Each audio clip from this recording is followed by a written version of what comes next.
अफगानिस्तान की सरजमीन पर मुसलसल कहर बरसने लगा। एक बार फिर अफगान धरती पर खतरनाक ज़लज़ला महसूस किया गया है।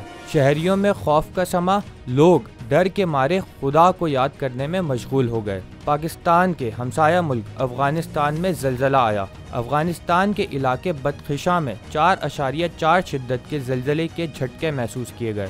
ज़लज़ले की गहराई 80 किलोमीटर रिकॉर्ड की गई। ज़लज़ले से किसी जानी या माली नुकसान की इत्तला नहीं मिली।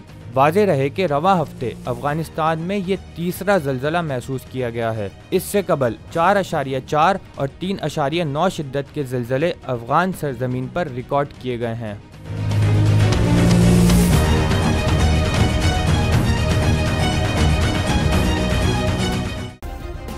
सब्सक्राइब करें और बेल दबाएं ताकि कोई खबर रह न जाए।